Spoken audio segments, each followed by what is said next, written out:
रहती थी। कालू दिन भर खेतों में काम करता, तब जाकर घर चलता था। बेटे कालू, आज खेतों में जरा देर से चले जाना काम करने। क्यों माँ, क्या बात है? कुछ काम था क्या?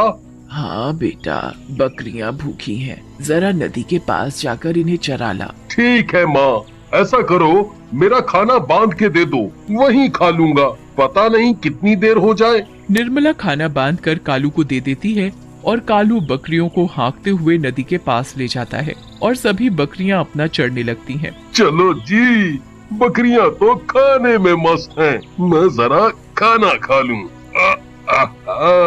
कालू खाना खा लेता है। खाना खाकर उसे बहुत तेज नींद आती है। पेड़ की ठंडी ठंडी छांव के नीचे वो लेट जाता है, पर घास चुभने की वजह से वो सो नहीं पाता।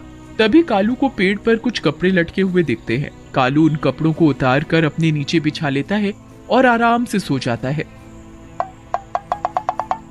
पर उसे ये नहीं पता था कि वो कपड़े एक भूत के हैं जो नदी में नहाने गया हुआ था। भूत जैसे ही नदी से बाहर आता है नहाकर, तो देखता है उसके कपड़े वहां नहीं है। अरे मेरे कपड़े कहाँ गए? कौन ले गया? अब मैं क्या पहनूंगा? तभी भूत को उसी पेड़ के नीचे एक आदमी दिखाई देता है जो सोया हुआ होता है उसके कपड़ों पर। ए लड़के, उठ! भूत की आवाज सुनकर कालू उठ जाता है और इधर उधर देखता है कि आवाज कौन दे रहा है। तभी कालू को नदी में भूत दिखाई देता है। मम्मी! कौन हो भाई तुम? दिखाई नहीं देता क्या मैं कौन हूँ? आंखों से अंधे हो क्या? मैं भूत हूँ। तुम भूत हो? कहाँ से भूत हो भाई तुम? देखने से तो भूत जैसे नहीं लगते, तुम तो कोई गंदे से आदमी दिख रहे हो। ऐसा लग रहा है कई सालों से नहाए नहीं हो।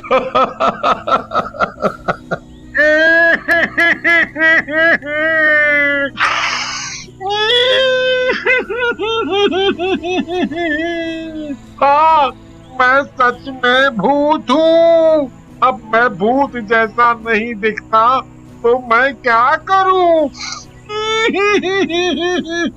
अच्छा, मान लिया तुम भूत हो, पर यहाँ आए कैसे? मैं यहाँ नहीं रहता।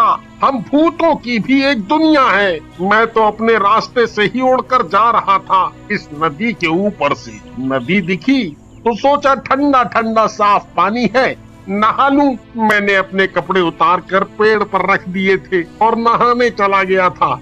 जिन कपड़ों पर तुम सोए हुए थे वो मेरी लंगोट है। तुम मेरी लंगोट दोगे तो मैं नदी से बाहर निकल पाऊंगा। अगर मैंने तुम्हारी लंगोट दे दी तो तुम नदी से बाहर आ जाओगे। और बाहर आते ही तुम मुझे खा जाओगे, फिर मेरी सारी बकरियों को भी खा जाओगे। नहीं नहीं, मैं तुम्हें और तुम्हारी बकरियों को नहीं खाऊंगा। मैं कैसे मान लूं कि तुम नहीं खाओगे? तुम भूतों का क्या भरोसा? अरे भाई, मैं शाकाहारी भूत हूँ, तो भला मैं तुम्हें कैसे खा सकता हूँ? अगर मैंने अब इसे इसकी लंगोट दे दी तो ये भूत अपनी लंगोट लेकर चला जाएगा। मैं सोच रहा हूँ क्यों ना मैं इसकी लंगोट ना देकर इससे अपना काम निकालूं। ये भूत लंगोट के बदले मेरे सारे काम कर सकता है। भूत भाई देख, तेरी लंगोट तो मैं तब दूंगा जब तुम मेरे सारे काम करोगे। ठीक है, मैं तुम्हारे सारे काम कर दूंगा, पर तुम मुझे बाहर तो आने दो। कालू भूत को उसकी लंगोट तो नहीं देता, उसके लिए घर जाकर अपने कपड़े ले आता है और उसे अपने कपड़े पहना देता है। ए भूत, जब तक मेरे सारे काम नहीं होते तब तक तुम यही कपड़े पहनोगे। फिर मुझे तुम छोड़ दोगे ना? हाँ, छोड़ दूंगा। फिर कालू भूत को अपने कपड़े पहनाकर अपने साथ अपने घर ले जाता है। भूत भाग बेटा, ये हमें खा जाएगा। नहीं माँ, डरो मत, ये हमें नहीं खाएगा और ये भूत मेरा दोस्त है। भूत भी कभी किसी का दोस्त होता है क्या? तू पागल तो नहीं हो गया? कालू अपनी माँ के कान में जाकर सब बता देता है। बेटा, तू इसे घर तो ले आया है, पर इसे लाकर कोई मुसीबत खड़ी मत कर देना। और गांव वालों का क्या? माँ, तुम चिंता ना करो, मैं सब संभाल लूंगा। अगले दिन कालू भूत को खेतों में ले जाता है। ओ भूत, आज तुझे इस खेत में हल चलाना है। रात होने से पहले ये काम खत्म हो जाना चाहिए। चल अब शुरू हो जा, चल।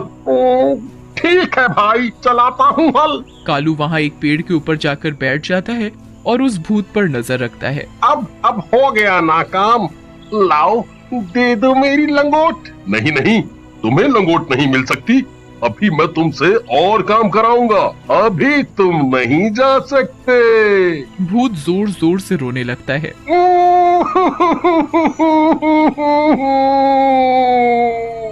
भाई मेरी लंगोट दे दो।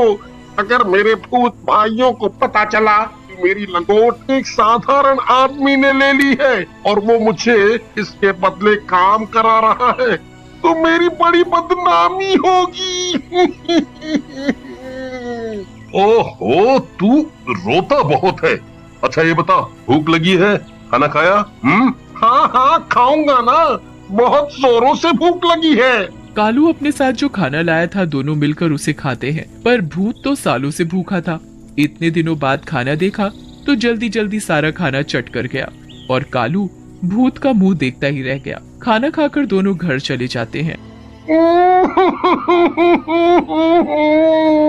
मुझे खाना दो, मुझे बहुत भूख लगी है। इतना स्वादिष्ट खाना मैंने पहली बार खाया है। और तू? अरे तू रोता क्यों है? मैं तेरे लिए अभी खाना लाती हूँ। माँ खाना बनाती है और भूत खाता ही जाता है, खाता ही जाता है, बस खाता ही जाता है। माँ खाना बनाते बनाते थक जाती है और घर का सारा राशन खत्म हो जाता है। और दो खाना। ओ भूत, अब कहाँ से दूं खाना? सारा राशन तो तू खा चुका है, अब घर में कुछ नहीं है खाने को। अरे माँ, ये सदियों से भूखा है, आज इसने मेरा खाना भी खा लिया। तभी गांव से मुखिया आते हैं अपनी बेटी की शादी का न्योता देने। भूत भूत भूत भूत, भागो भागो सभी, नहीं तो ये हमें खा जाएगा। मुखिया जी डरिए मत, ये आपको कुछ नहीं करेगा, ये हमारे साथ ही रहता है। कालू, तुम बोलते हो तो मान लेता हूँ कि ये किसी को कुछ नहीं करेगा। मुखिया जी, यहाँ कैसे आना हुआ? अरे हाँ, मैं इस भूत को देखकर सब भूल ही गया था। कल मेरी बेटी की शादी है, आपको न्योता देने आया था। फिर मुखिया वहाँ से चला जाता है। अगले दिन गांव में शादी की तैयारी चल रही होती है, तभी वहाँ कालू और भूत पहुँच जाते हैं। भागो भागो, गांव में भूत आया। अरे अरे रुको रुको सभी, ये भूत मेरे साथ है, ये किसी को कुछ नहीं कहेगा, किसी को भी नहीं खाएगा, ये शाकाहारी भूत है। सभी गांव वाले हैरानी से देखने लगते हैं। अरे कालू भाई, भूत भी कोई शाकाहारी होता है? मजाक मत करो। मैं कोई मजाक नहीं कर रहा, और ये भूत मेरे घर बहुत दिनों से रह रहा है, इसने हम में से किसी को कुछ भी नहीं किया। भाइयों, मैं किसी को नहीं खाऊंगा, मैं औरों जैसा भूत नहीं हूँ। कालू के पास मेरी लंगोट है, अगर ये मेरी लंगोट दे दे तो मैं अभी यहाँ से चला जाऊंगा। लंगोट वाली बात पर सभी गांव वाले जोर जोर से हंसने लगते हैं। इसका मतलब तू भूत बिना लंगोट का घूम रहा है। फिर सभी हंसने लगते हैं। सभी गांव वाले आपस में बातें करने में मस्त होते हैं और उधर भूत को खाने की खुशबू आ रही होती है। भूत खुशबू तक पहुंच जाता है, देखता है उसके सामने इतना बढ़िया बढ़िया खाना रखा है। वो इधर उधर देखता है कि कोई नहीं देख रहा और वो फटाफट सारा खाना चट कर जाता है। तभी एक बच्चा उसे खाना खाते देख लेता है। मुखिया जी, वो भूत ने शादी का सारा खाना खा लिया। ओहो, सत्यानाश हो इस भूत का। अब मैं मेहमानों को खाना कैसे खिलाऊंगा? मेरी बेटी की शादी कैसे होगी? मुखिया जी, आप चिंता ना करें, ये भूत है ना, इसने खाया है, यही बनाएगा सारा खाना फिर से। भूत, तेरा आज का काम यही है। भूत जल्दी जल्दी सभी सब्जियां काट देता है, आटा गूंथ देता है, सभी तरह की मिठाइयाँ बना देता है। देखो भाई, तुमने जो जो काम बोला मैंने सभी काम कर दिए। अब तो मेरी लंगोट दे दो।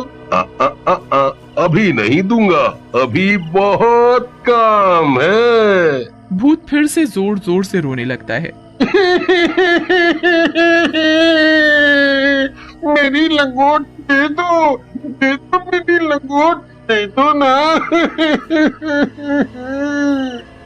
सभी बच्चे देखते हैं कि एक भूत रो रहा है और वो भी एक लंगोट के लिए, तो उस पर सब बहुत हंसते हैं।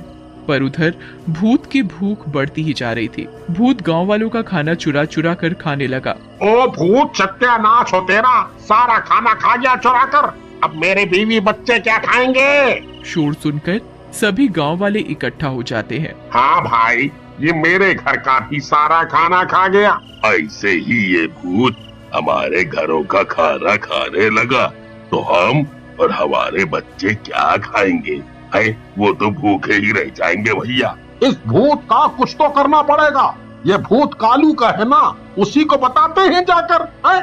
सभी गांव वाले मिलकर कालू के घर जाते हैं और भूत की सारी बात कालू को बताते हैं। भूत एक कोने में खड़ा होकर सब कुछ सुन रहा होता है। कालू, अब बहुत हो गया। इस भूत ने पूरे गांव वालों को दुखी कर रखा है, हो चुका है। ऐसे ही चलता रहा ना तो एक दिन हम सभी भूख से अपनी जान गंवा बैठेंगे। मुझे भूख लगी थी, इसलिए मैंने खाना खा लिया।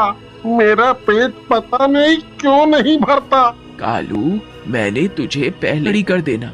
देख, अब इसने पूरे गांव वालों को दुखी कर रखा है। देख भूत, तेरे लिए मैं गांव वालों को तो दुखी नहीं देख सकता। सभी गांव वाले मेरा परिवार है। तू अपनी लंगोट ले और यहाँ से चलता बन। कालू भूत को उसकी लंगोट दे देता है। भूत लंगोट पाकर बहुत खुश हो जाता है। आप सभी की मुझे बहुत याद आएगी। आप लोग कभी भी मुझे याद करोगे तो मैं यहाँ आ जाऊंगा।